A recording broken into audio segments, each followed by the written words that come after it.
barnaamijkeena boqolka haliyay dunida islaamka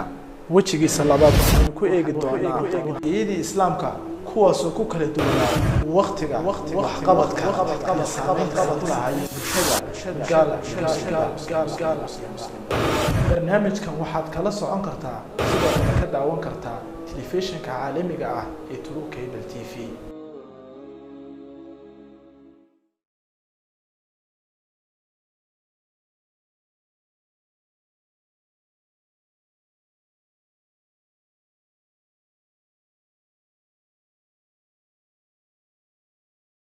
السلام عليكم ورحمة الله وبركاته. كسر دوادة برنامج كان يبقول كهلي دنيا الإسلام كصامر أوجه جسي لبعض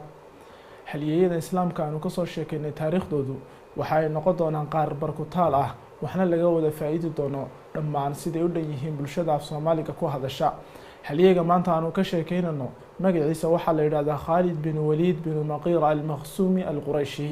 وصحابي صو إسلامي سنة كي تضبط هجرية ده kuna beegnaa waqtigii dagaalkii Xudaybiya dabayaaqadiisii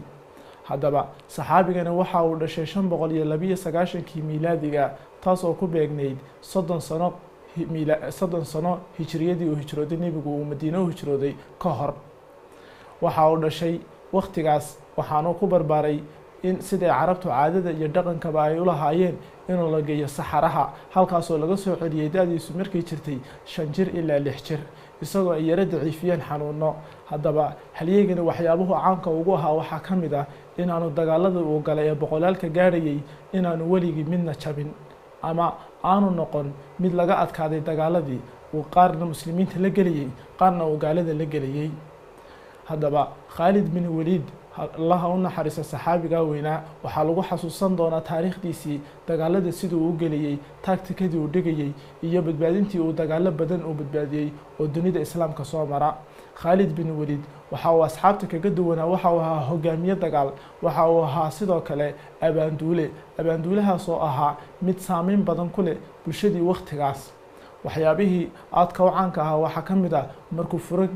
furan kari waayeen muslimiintu magaalo taas oo ay aad u adkeyd in la dhaafo qalcadihii iyo waxyaabihii ay adka taas oo uu qoray risaalad uu leeyahay hadii aad isu soo dhiibi weydaan ama aad islaami weydaan ama jisyo aad bixin weydaan waxa la idin soo diri doonaa dad nolosha ka jecel geerida kuwaas oo jecel sida idinku adduunyada u jeceshihiin ayay iyagu u jecel yihiin dhimashada iyo aakhiro waxay jecel yihiin inay naftooda u horaan diinta islaamka Khalid bin Walid waxa sidoo kale lagu xasuusan doonaa inuu yiri dagaal anigu ma jirto meel taaka oo ah jirkayga iskaadha taas oo aanay ku dhicin seef waran iyo waxyaabihii lamid ee dagaalka lagu soo ganiyay halyeega islaamka ah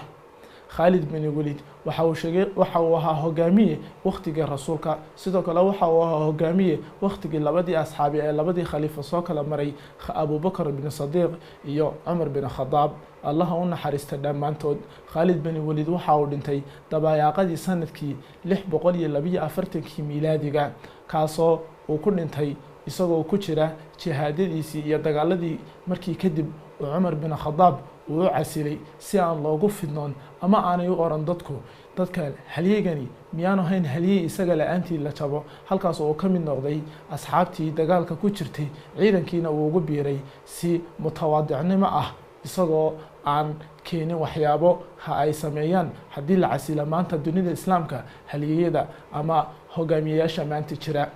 halyeega Khalid bin Walid Allah u naxariisto waxa uu dhintay sidan hore ka sheegnay 642 miilaadiga Khalid bin Walid caruurtiisa waxa kamid ahaa Muhaajir bin Khalid bin Walid iyo Abdurrahman bin Khalid bin Walid kuwaasoo iyaguna dhintay Allah u naxariisto dhamaantoodba halkaas oo ku soo gabagabeynaa kulankeenan maanta oo kaga sheekeynay asxaabiga weynaa ee Khalid bin Walid kaasoo